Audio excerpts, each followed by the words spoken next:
நான் உங்க அருண். சித்தர்கள் வணங்கிய வாழையம்மன் 5000 வருஷங்களா தவக்கோலத்துல இருக்கிறதாகவும், அந்த இடத்துல தவம் செஞ்சவங்க சித்த வலிமை அடைஞ்சு இன்னைக்கு உலகம் முழுக்க இருக்கிறதாகவும், அந்த வாழையம்மன் இருக்கிற இடத்த இதுவரைக்கும் ரகசியமா வச்சிருக்கிறதாகவும் நான் கேள்விப்பட்டேன். இதுவரைக்கும் யாருமே போகாத அந்த இடத்துக்கு தான் இன்னைக்கு நான் போக போறேன்.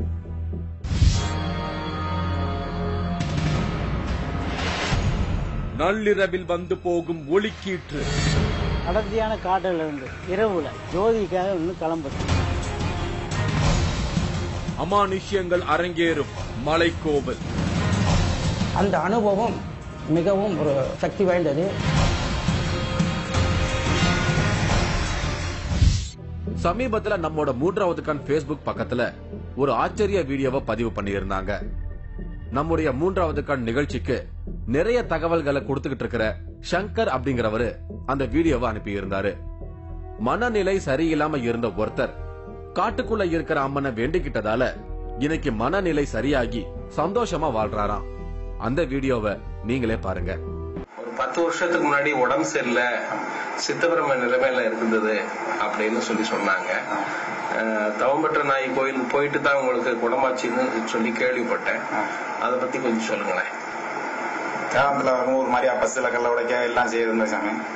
அதுக்கு அண்ணாச்சி பையன் தான் வேல்முறைன்னு சொல்லி சாமி சொல்லி கொண்டு விஜயன் சாமிகிட்ட கொண்டு கோயில போயிட்டு போகும்போது 41 நாள் அங்க இருக்க சொன்னாங்க. தவம் பெற்ற நாய் கோயில்ல அங்க இருந்ததுக்கப்புறம் வந்து இப்ப நல்லா இருக்கேன் சாமி. தற்கொலை முயற்சி எல்லாம் பண்ணீங்களா? ஆமா சாமி, தற்கொலை ஊருக்குள்ளே போய் கட்டத்திலையும் இல்லாத கரைச்சல் பண்ணேன் சாமி. வண்டியில கல்ல எதையும் வைக்கவும் எல்லாரும் பண்ணேன். டாக்டர்ஸ் எல்லாம் போகலையா நீங்க? டாக்டர் போய்கிட்டு இருந்தாலும் திடீர்னு ஆகிட்டு இருந்துச்சு. அப்புறம் அங்க கோயில் போயிட்டு தான் எல்லாம் சரியாச்சு. அது இப்போ விஜயன் சுவாமி மூலமாவும் தவம் பெற்ற நாய் மூலமாவும் உங்களுக்கு பரிபூர்ணமா குணமாயிடுச்சு. ஆமா சாமி, இப்ப நல்லா இருக்க, எந்த பிரச்சனையும் இல்லை. இந்த வீடியோவுல நீங்க பார்த்தவரோட பேரு ஜெயக்குமார். காட்டுக்குள்ள இருக்கிற தவம் பெற்ற நாயகி அம்மனை வேண்டிக்கிட்டதால தான் மனநிலை சரியில்லாத இவரு குணமானதா நம்புறாரு. இப்ப நான் விருதுநகர் மாவட்டம் தேவதானம் அப்படிங்கிற இடத்துல இருக்கேன். இங்க இருந்து 14 கிலோமீட்டர் மலை காட்டுக்குள்ள நடந்து போனா தவம் பெற்ற நாயகி அப்படிங்கிற வாழையம்மனோட கோவில் வரும். விருதுநகர் மாவட்டம் ராஜபாளையம் பக்கத்துல இருக்கிற தேவதானம் அப்படிங்கிற இடத்துல தான் நான் இப்ப இருக்கிறேன். இங்க இருக்கிற மலைக்கு மேல திருவோலக்கம் பாறை அப்படிங்கிற ஒரு இடம் இருக்கு. அந்த இடத்துல ஊசி முனையில ஒற்றை கால்ல தவம் பெற்ற நாயகிய அம்மன் தவம் செஞ்சுட்டு இருக்காங்களாம். இந்த மலைக்கு ஒவ்வொரு அமாவாசை பௌர்ணமி அப்பையும் ஓம் அப்படிங்கிற சத்தம் கேட்குமா. அது மட்டும் இல்லாம இந்த மலைக்கு பக்கத்து மலையிலிருந்து ஒரு ஒளி உருவாகி அம்மன் தவம் இருக்கிற இந்த திருவோலகம் பாறை அப்படிங்கிற இடத்துக்கு மேல் வழியா வரும் அப்படின்னு சொல்லியிருந்தாங்க. இந்த விஷயங்கள்லாம் தெரிஞ்சுக்கிறதுக்காக தான் நான் இங்க வந்திருக்கிறேன். கோவிலுக்கு போற வழின்னு சின்னதா ஒரு போர்டு இருந்தது. மனசுக்குள்ள ஒரு சந்தோஷம் வந்தது. வழியில திரும்பவும் ஆறு குறுக்கிடுச்சு. ஆத்துல தண்ணிய குடிச்சேன். இப்படி சுத்தமான தண்ணீரை குடிக்கணும்னா இந்த மாதிரி காட்டுக்கு தான் வரணும். திரும்பவும் நடக்க ஆரம்பிச்சேன். கோவில் இருக்கிற பகுதிக்கு வந்து சேர்ந்துட்டேன். சின்னதா ஒரு ஷெட்டு மாதிரி போட்டிருந்தாங்க. இந்த அம்மனை வழிபட நிறைய பேர் வந்திருந்தாங்க.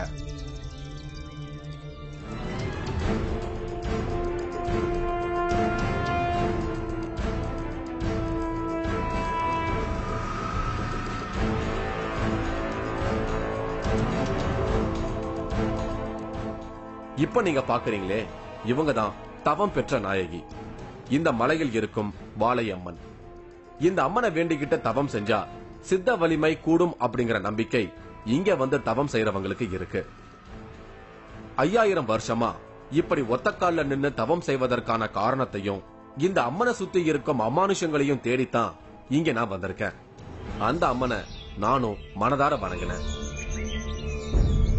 இந்த இடத்துல இன்னும் சில சாமி சிலைகளும் சித்தர்களுக்கான சிலைகளும் இருந்தது.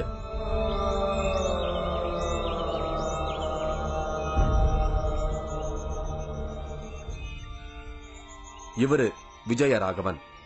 இந்த தவம் பெற்ற நாயகிய 25 வருஷமா பூஜைகள் பண்ணி வழிபாடு செய்பவர். ராஜபாளையத்தை சேர்ந்தவர். இந்த அம்மன் தன்னோட சக்திய உணர்வு பூர்வமா தனக்கு உணர்த்தி இருக்கிறதா இவர் சொல்றாரு. உலகம் முழுக்க சித்தர்கள் வழிபாட்டுல இருக்கிற பலரும் இவரோட தொடர்புல இருக்காங்க.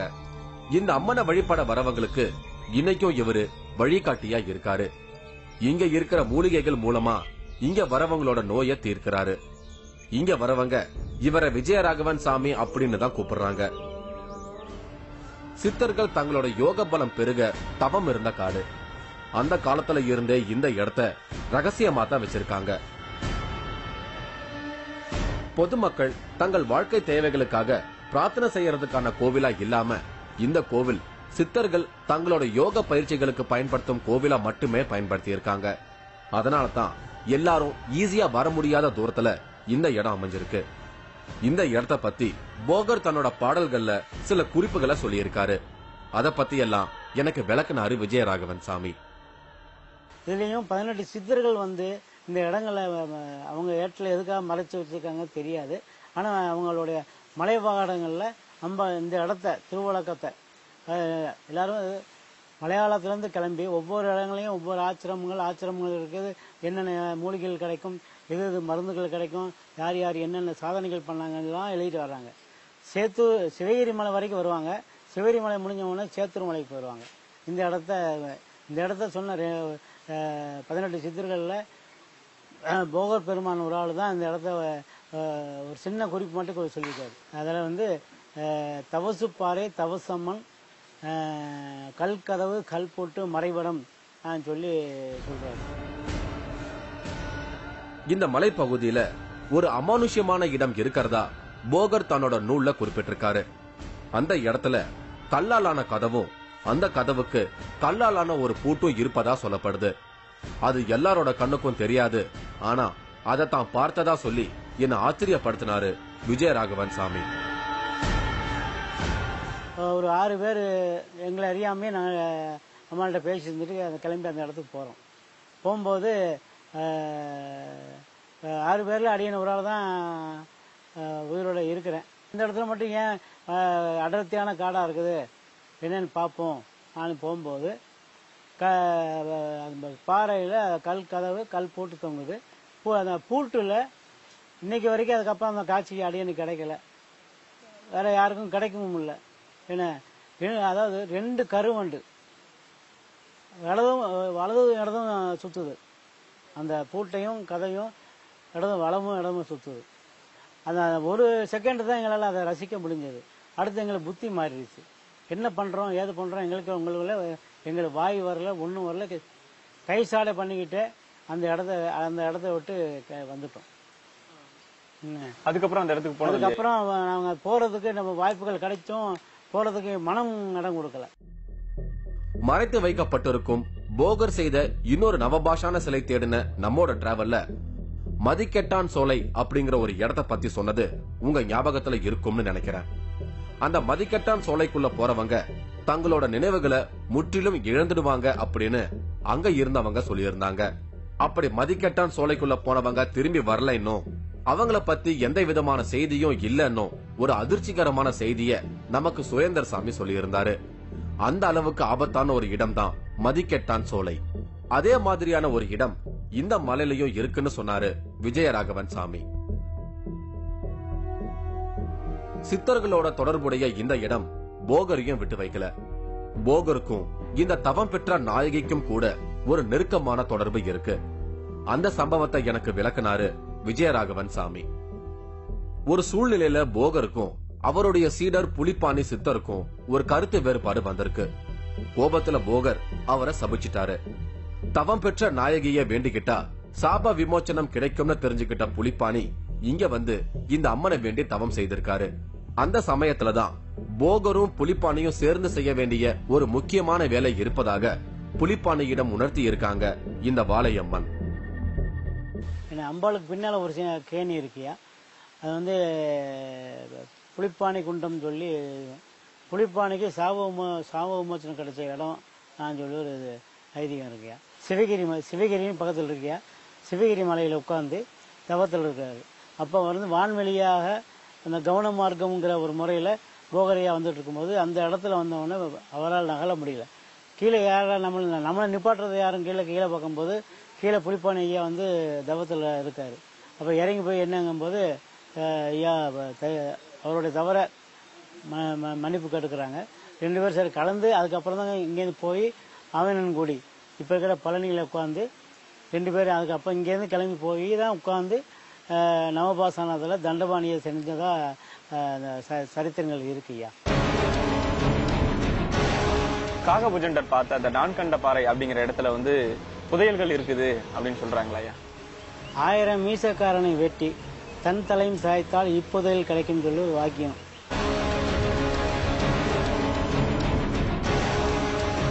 ஆச்சி மசாலா வழங்கும் 3வது கண் பவர்ட் பை உதயம் பருப்பு வகைகள். இடைவேளைக்கு பின் தொடரும்.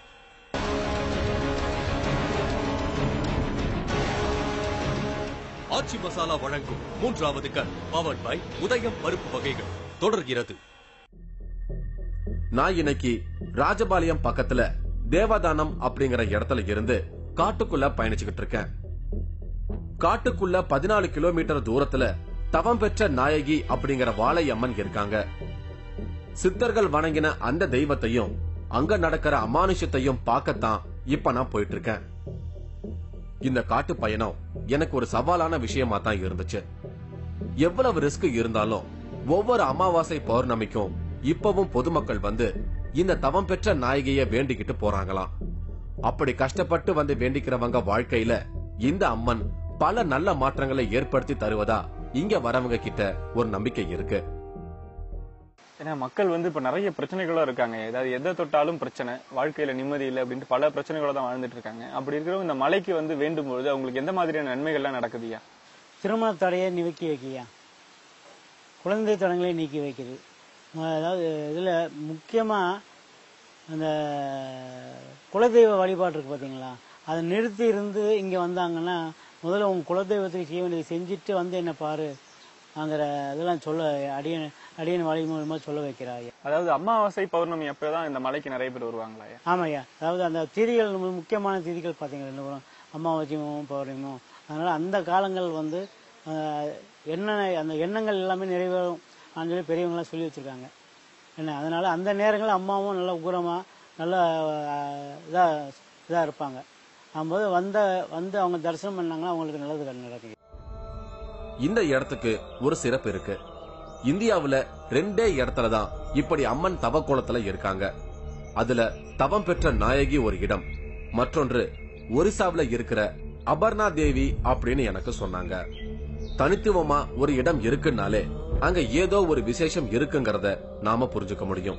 பொதுவாவே மலைகள் அப்படின்னால இருந்து தியானம், அதாவது உலகத்துல இருக்கிற எல்லா மகான்களும் சித்தர்களும் வந்து தியானத்தை தான் அடிப்படையா வச்சிருப்பாங்க.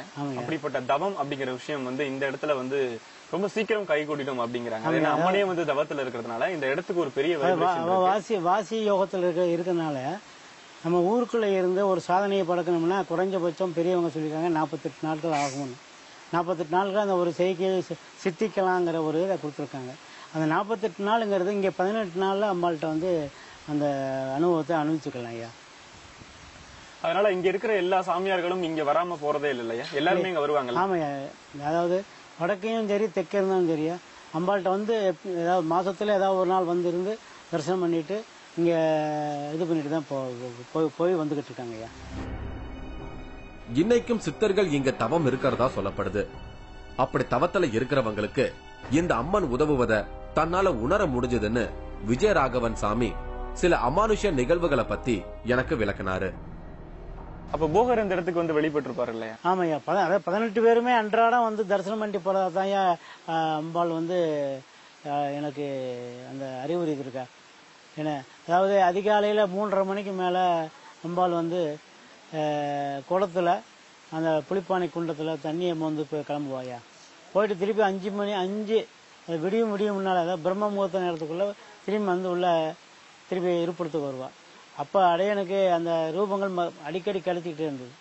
என்ன தாயி குளத்தை எடுத்து இங்க கிளம்புறீங்களே என்னங்கும் போது பிள்ளைய அங்கங்க உட்காந்து தவம் பண்ணிக்கிட்டு இருக்கு, அவங்களுக்கு ஆசீர்வாதம் பண்றதுக்காக நான் கிளம்பி போறேன்ப்பா. காகபுஜண்டருக்கு இந்த இடத்துலதான் அம்மன் முதலா காட்சி கொடுத்ததா புராணங்கள்ல சில குறிப்புகள் இருக்கு. காகபுஜண்டர் உணர்ந்த காட்சியை அடிப்படையா வச்சு பரத்வாஜ முனிவர் தான் இந்த வாழையம்மனை உருவமா வடிச்சிருக்கிறதா புராணங்கள்ல குறிப்புகள் இருக்குதான். தவம் பெற்ற நாயகி அம்மன் தவம் செஞ்சுக்கிட்டு இருக்கும் இந்த மலைக்கு போற வழி எல்லாமே நிறைய அமானுஷங்களும் ஆச்சரியமான விஷயங்களும் நடந்திருக்கு. அப்படிப்பட்ட ஒரு இடம் தான் இந்த நான் கண்ட பாறை. காகபுஜண்டர் இங்க இருக்கிற நான் கண்ட பாறை அப்படிங்கிற ஒரு இடத்தை பத்தி குறிப்பிட்டிருக்காரு. இந்த இடத்துல இருக்கிற அதிசயங்களை எனக்கு விஜயராகவன் சாமி சொல்லி ஆச்சரியப்பட்டாரு. காகபுஜண்டர் பார்த்த அந்த நான் கண்ட பாறை அப்படிங்கிற இடத்துல வந்து புதையல்கள் இருக்குது அப்படின்னு சொல்றாங்களா ஐயா? அது அடியோனும் கேள்விப்பட்டிருக்கேன். அதாவது அந்த இடத்துல வந்து அந்த பாறையில் அந்த எழுத்துக்கள் போயெல்லாம் எல்லாமே அந்த பொறிஞ்சு அழிஞ்சு போச்சுயா. 1000 மீசக்காரனை வெட்டி தன் தலையும் சாய்த்தால் இப்புதையல் கிடைக்கும் சொல்லி ஒரு வாக்கியம். அது பல பேர் ஆராய்ச்சி பண்ணி அந்த கிடைக்கக்கூடிய தன்மை உள்ளவங்களுக்கு அந்த அந்த ஆற்றுக்குள்ள ஓடுற மீனை பார்த்து அவருக்கு வந்து அந்த மீனை வெட்ட எண்ணெய்கள் கூட அந்த அந்த நான்கண்ட பாறையில் ஒரு பாறையில் ஒரு அடப்பு இருக்கியா, ஒரு பொந்து ஒன்று இருக்கு. அந்த பொந்துல அந்த புதையல் கூட இருந்து கிடைச்சதா மீச வச்ச கெளுத்தி மீன் இருக்கு இல்லையா, கெண்ட மீன்பாங்கல்ல, அந்த மீன் மீசகனை அது அதில் அதாவது வாக்குப்பூட்டும்பாங்கய்யா, வாக்குப்பூட்டுன்னு சொல்லுவாங்க. அந்த வாக்குப்பூட்டில் அந்த காரியங்களை செஞ்சு வச்சு அதை ஜெயிக்க வச்சிருக்கா. ஆமாம், கொகை இருக்கின்றது. அக்கொகையிலே அடியனும் அன்பரும் ஜோதி விளக்கேற்றி வச்சு சித்தக நாமம் சொல்லி வழிபடுகின்ற பொழுது, அடியன் தியானத்தை சென்ற பொழுது அடியன் உடல் கல் போல் உறைந்து விட்டது.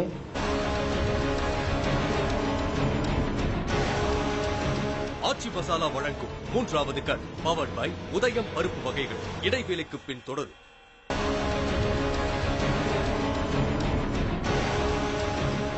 ஆச்சி மசாலா வழங்கும் 3வது கண் பவர்ட் பை உதயம் பருப்பு வகைகள் தொடர்கிறது. நான் இன்னைக்கு தவம் பெற்ற நாயகி அப்படிங்கிற வாழை அம்மனை வேண்டிக்கத்தான் 14 கிலோமீட்டர் காட்டுக்குள்ள வந்திருக்கேன். சித்தர்கள் வழிபட்ட இந்த வாழை அம்மன் ராஜபாளையம் பக்கத்துல தேவதானம் அப்படிங்கிற இடத்துல இருந்து 14 கிலோமீட்டர்ல திருவுலக்கம் பாறை அப்படிங்கிற இடத்துல இருக்கு.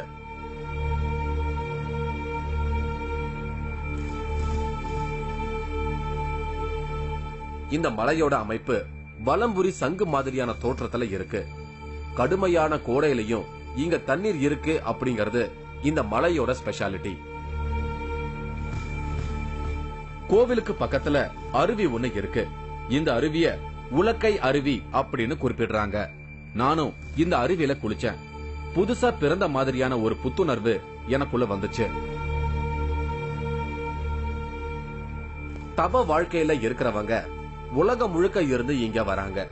இந்த இடத்துக்கு வந்து தவம் செஞ்ச சமயத்துல சில அதிசயங்கள் நடந்ததா சொன்ன ஒரு சிலரை நான் சந்திச்சு பேசினேன். இவரு வாழை சித்தர்.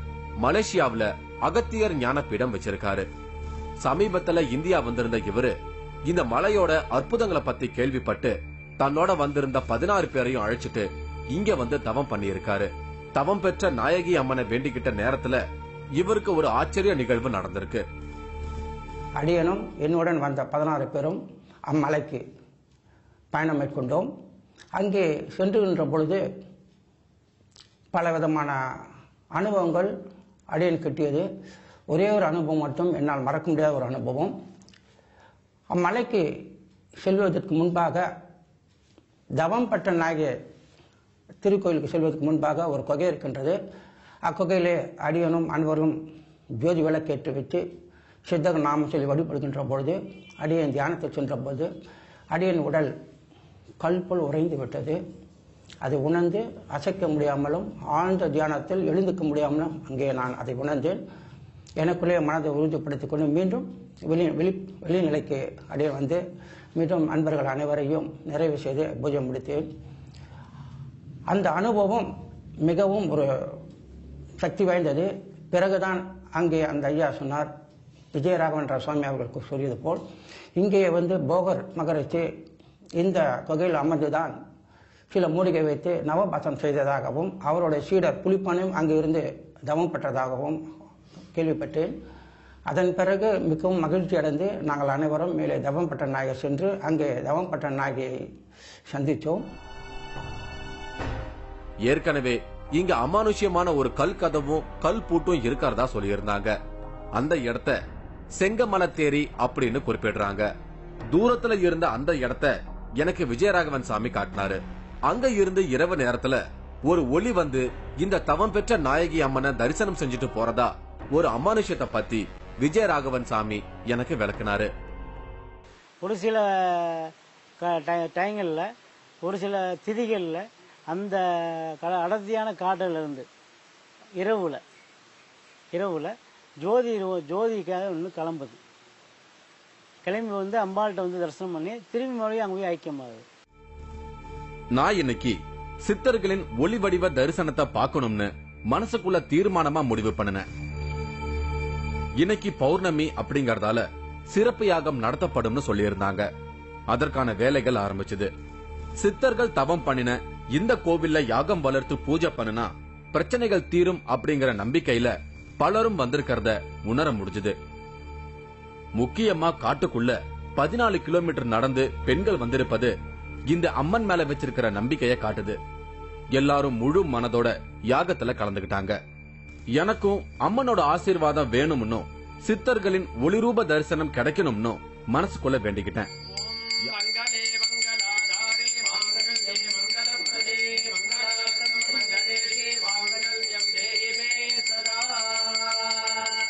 யாகம் நிறைவுக்கு வந்தது.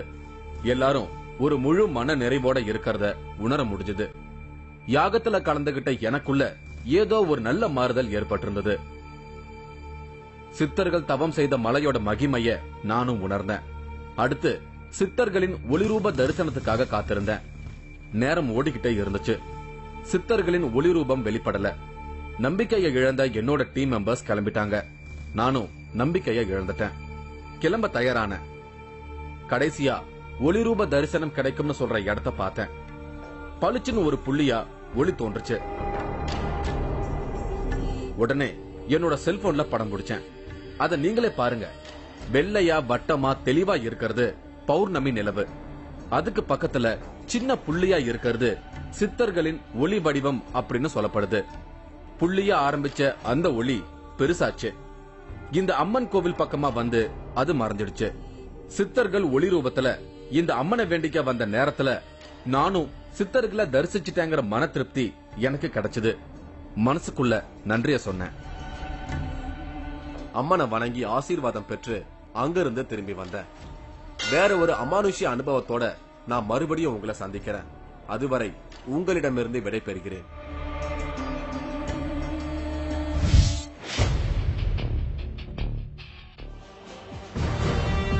தொட்டால் நோய் தீரும் அதிசயம். எனக்கு ஒரு பெரிய ஒரு அதிசயமா ஆச்சரியமா இருக்கு. எப்படி இந்த ஸ்ட்ரென்த் என் உடம்புல வந்தது? வலியோட தான் வருவேன். திரும்பி போகும்போது நல்லா போவேன். பஞ்சபூத ஆற்றலால் நிகழும் அமானுஷ்யம். 8 மாசமா இது வந்து எந்த மருத்துவ செலவும் இல்லாம நிம்மதியா போயிருக்கேன். நீங்களும் இந்த திகில் பயணத்தில் கலந்து கொள்ள ஒரு வாய்ப்பு. 3வது கண் டிவி ஷோ என்ற Facebook பக்கத்தில் எங்களோடு இணைந்திடுங்கள். உங்களது அமானுஷ்ய அனுபவங்களை பதிவு செய்து இந்த நிகழ்ச்சியில் பங்கு பெறும் வாய்ப்பை பெறுங்கள்.